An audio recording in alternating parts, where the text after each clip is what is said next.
Episode 6 of The Last of Us was called Kin. Mary, thoughts? I thought Ellie is still annoying. Yes. And it's not even because of how they wrote Ellie, honestly. It's just Bella Ramsey. It's still a horrible casting decision. Secondly, I thought this is familiar. And it's familiar not because it was in the first game, but because it was in the second game. This town that they go to in Wyoming. And guys, I got confused with the timeline because I was like, I don't remember Ellie being this young in this town. There will be spoilers, guys, so just a heads up. That's why we saved it for the end of the show. Yeah, spoiler alert. I watched a bunch of Walking Dead again before this episode, by the way. That's what's ruining this for you. You're watching them and comparing them. It's not them. ruining it for me because I don't think I would even like it still if I weren't doing that. But it's just the contrast between like episodes of the second season of The Walking Dead as a post-apocalyptic show compared to this. It's like we're not even talking about the same art form anymore. Like it's like a totally different culture that we're living in. The fact that this is the top show on HBO Max, it is like shocking to me. This show is ass. This show sucks. This show is awful. It's bad. It's not even bad because of like a joke about communism. It's just bad. It's not good. It's good. It like in terms of if you're comparing it to Velma. It's bad in terms of it's not good. Like, I shouldn't even have to qualify that. It's not good. Like, there's nothing about this episode to episode that has made me curious about what happens next at all.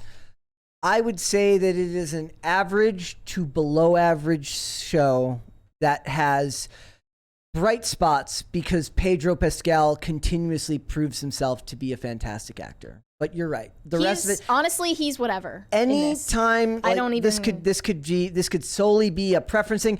Anytime he is on screen, he shines a light on just how inadequate all of the people performing him around him are.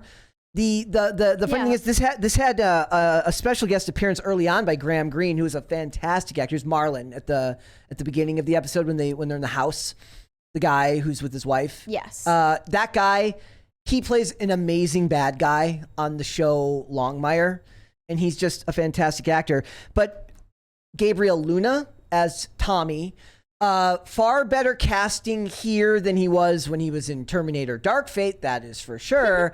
Maybe it's I think the beard helps him. Like what would like the honest trailer for that show called him like discount like like genius bar employee or something. I understand that when he's not on screen, it like heavily illuminates how average or in what you would say below average or bad the show is. I just see it as average. Pedro Pascal's okayness as an actor is highlighted by the fact that everyone else sucks. I wouldn't say he's freaking amazing, show-stopping, revolutionary. His scenes with it's inoffensive. All his scenes with Tommy, right? Okay. Like where he actually gets to emote, he is leagues above everyone else. I also think that there was a good amount of detail paid to the fact that once they leave, right, and they're on the road again and they're on the horse, he's actually smiling because he's made the decision to stay with her when he had the out to leave. These types of small details, the ones that matter to me, I understand aren't necessarily going to matter to everyone else. So like if we're taking the 30,000 foot view, there are no cordyceps, there's no action. Literally zero action. One sorry excuse for an action scene was at East Columbia University, right? Yeah. Or was it something else? It was something else, but Colorado? Yeah, something like that. I don't know. They were at this university campus. First of all, I wanted to see more of the monkeys, but we can't spend too much money on CGI monkeys, I guess. I know, right? Stingy HBO Max. Can't have real monkeys. That's too bad. The one sorry excuse for an action scene is that a few guys come up and get into a little tussle with Joel, and then they ride off on their horse. That's literally it. Yep. There's nothing else. This is a zombie apocalypse show. One that in the video game had like almost constant action scenes. And as because that's how a game works, it involves you. I love good, well done dialogue and scenes between characters. And when Joel's on screen, I like it. The rest of it Look at The Walking Dead, though. Constant action, constant drama. It was done amazingly well, and you can include both. You can even make them both happen at the same time. Yeah. In fact, like, action scenes in The Walking Dead were used to illustrate the dynamics between different characters, like betrayals. I don't know if that's the fact that's just that Craig Mazin, the guy who's doing this, it's just not the route he wanted to go here. I think for people that are watching this, what you have to decide is like, is action a big thing for you? Like, if it's not, if you're like me and you don't need it, and you find a bright spot of something you like, in this case for me, it's Pedro Pascal's performance, like then I can find something to like about it. This is me in a nutshell with everything that we watch. I can find something to like in just about everything, but every scene where he's not on screen, like the scene between Ellie and Maria was insufferable and annoying and didn't do very well. Let's talk about the communism part. That was funny. We'll move the discussion there. That was like where basically Maria girl bosses and brings up the word democracy, which I roll my eyes anytime I hear democracy or fascism in movies and television. But she's a duly elected girl boss who admits to being a communist, but Joel later admits that wouldn't work because America was too big. That was kind of interesting. Because it wouldn't work because America was too big. And then he mentions... But then when Joel is talking to Ellie later when they're alone, he talks about like the fact that he was a contractor, and he said the way that the world worked was that some people had all the wealth and other people had none of it. He says some people wanted to own everything and some people didn't want anyone to own anything at all. Take that, Klaus Schwab. That's not anti-communism. That's him literally saying the same thing that the communists are saying. But his point is that I wasn't... She says, what side were you on? He says, I wasn't on a side. I just did my job. That was his point. Yeah. That was the point of that discussion. I did think it was funny. Well, you had white male privilege such that you didn't need to take a side. I don't think he's a white male, is he? Given that his brother is played by Gabriel Luna. Pedro Pascal is a white man. I don't care what anyone says. But I don't think they're portraying him that way. Pedro Pascal is white. No matter how he pronounces his first name. Pedro. As Pedro. He is a white man. And so is Joel, his character that he is playing. With his African-American daughter. So I enjoyed the target practice scene of them at the end. That was about the most I've liked Ellie at all, was them when they're doing the target practice scene. I did like the callback to the fact that they had their interaction together in like what would have been a teenager's bedroom.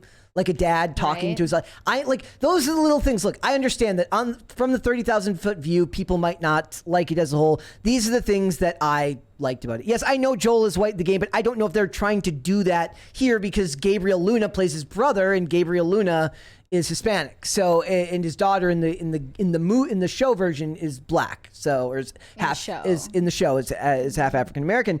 So. Look, if you're watching the show, I'm guessing that some of the people that are watching here are they're just watching the reviews and they're not necessarily watching the show.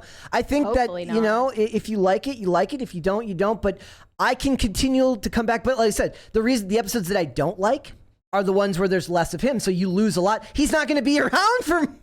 Spoiler alert, he won't be around forever.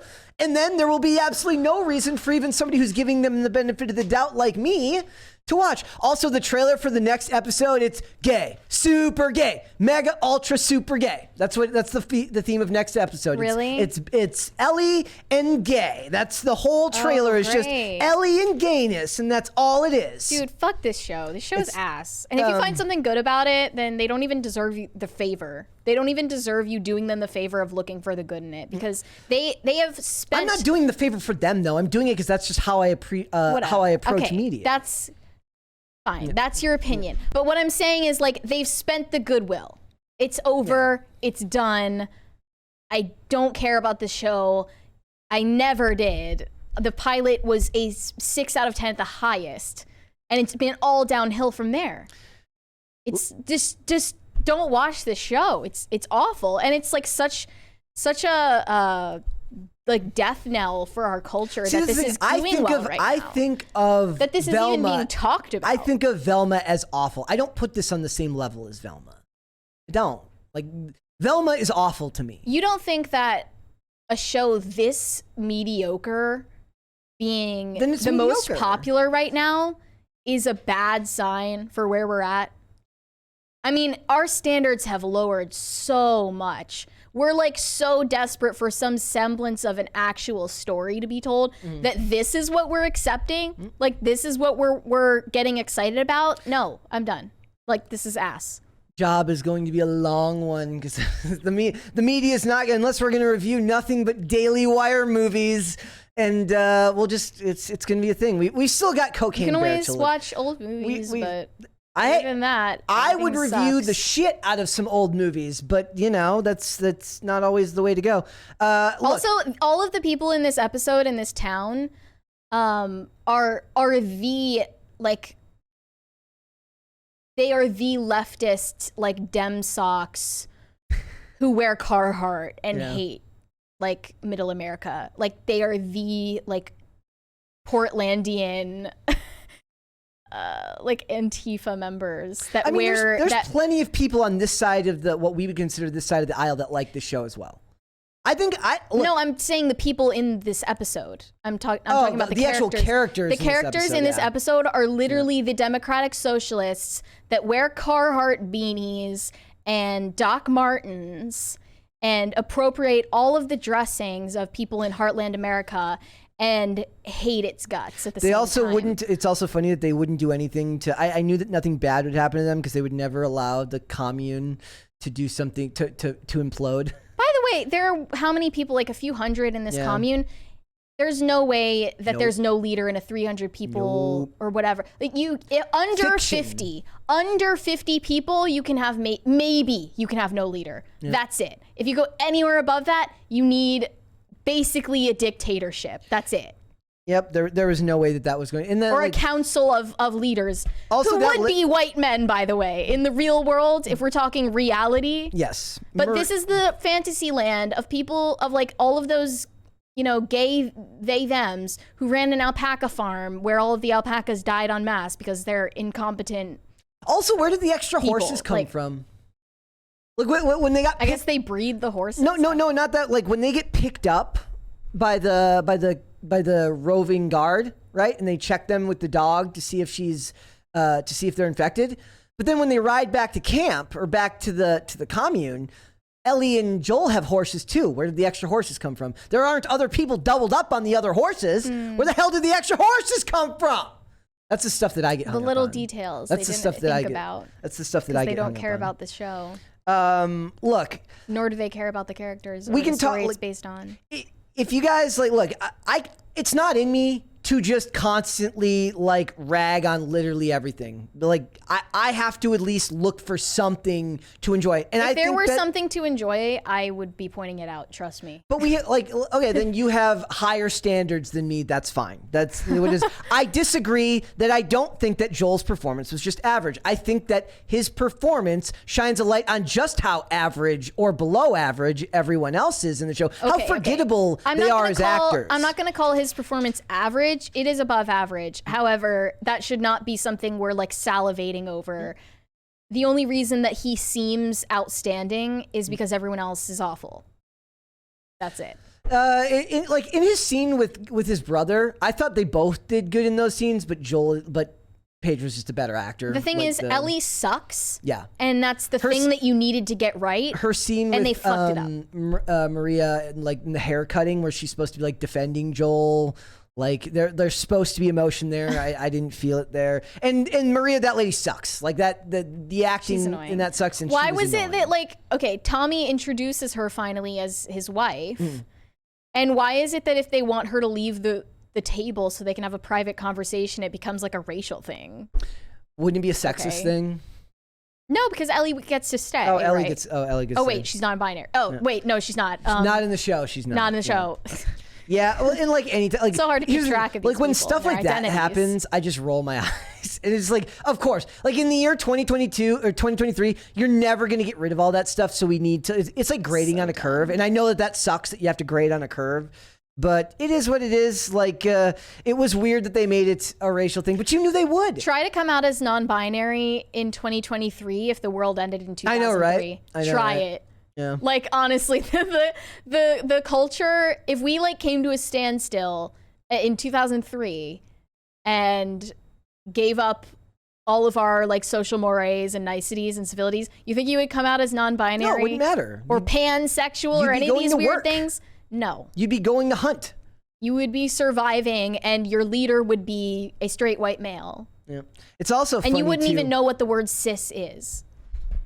Jacob Edler says grading on a curve is unacceptable. Well, then, if you want a show where it's just Mary hating on something for an hour every day, I feel like that could work. But I think there also needs to be somebody that at least points out that not everybody sees everything the exact same way. Wait, what? Jacob Edler, because I mentioned that it's like grading on a curve, What does that mean? Grading on a curve. You're grading shows. Like the shows, like you kind of have to now because it's 2023 and people have the mind virus. So look, it's part of our job, so we have to, in a way. Mary can be the one who points out all the things that I know are true, but I also know that there are things that I can find in these projects, whether it's the littlest thing that get me through it without pulling my hair out. Like if I have to listen to girl boss talk about being a duly elected Democratic blah blah blah blah blah blah, which is freaking annoying, I can find the stuff that I do like. It's like Stockholm syndrome. You have to find some way of getting through it. And if that means that I have to latch on to the one good part, that's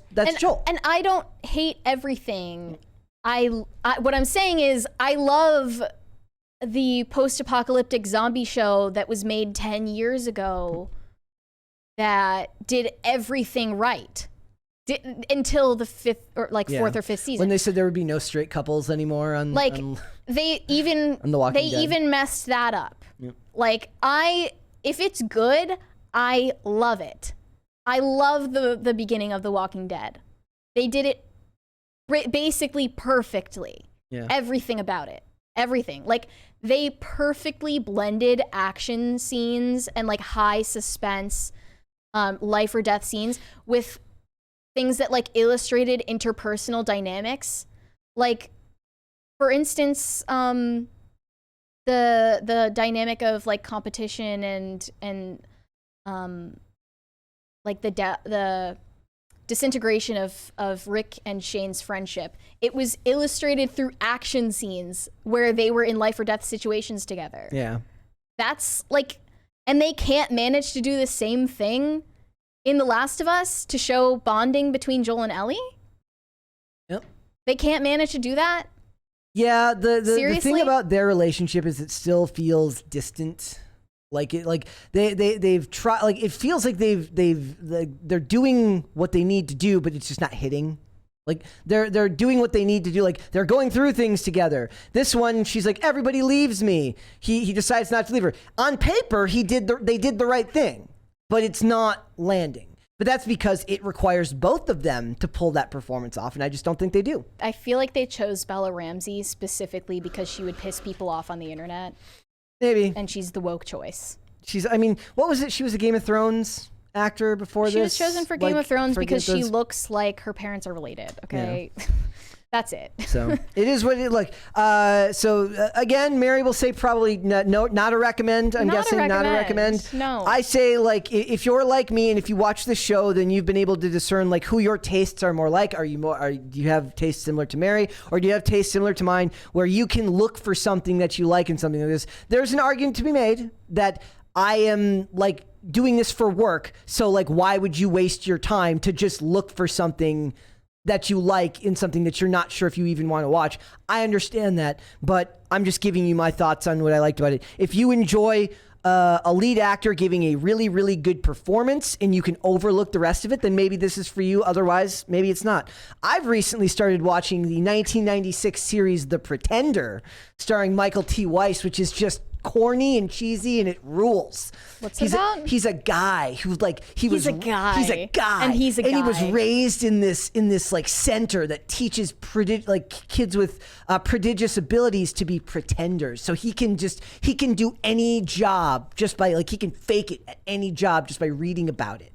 Wait, that hits too close to home. We're literally there now. Yeah, like he everyone is underqualified and thinks that they have imposter syndrome now. He's got he's like, so he goes to like in this first job, like in the first episode, he's just a surgeon because he just read about it and learned how to be a surgeon. It's very, very cheesy, and it's super 1996. Like there's even characters smoking cigarettes, which is why really would they funny. Teach you how to be a con artist? How does it help them? Because they use them to, like, in the show as kids, they learn these skills so that they can simulate like things that they could do for the military. Like, so it's like, how could we, like, they show a scene where he's like trying to recreate JFK's assassination, and they prove that it couldn't just be one person, it had to be two people. So they're like, it's like they have like military contracts and stuff like this. And it's very cheesy. It's very mid 90s, and I love it so far. Brett recommends Jingle. Oh, somebody I don't even know what they're talking about in the chat, but somebody mentioned Doogie Howser. Did you know that there's a woke Doogie Howser? I heard about that. With a Hawaiian girl. It's like Doogie Kamakona or something. Like Kamakona is the character from the Hawaii Five-O. But it's like woke Doogie Howser. It's getting a second season. Like, I thought that one died on the vine. Where's that? It's Apple on TV? Disney Plus. Disney Plus, yeah. Thanks for watching. Listen to full episodes of Pop Culture Crisis on Spotify. Keep up with us on social media and make sure you subscribe and ring that bell so you never miss the show. Bye, guys.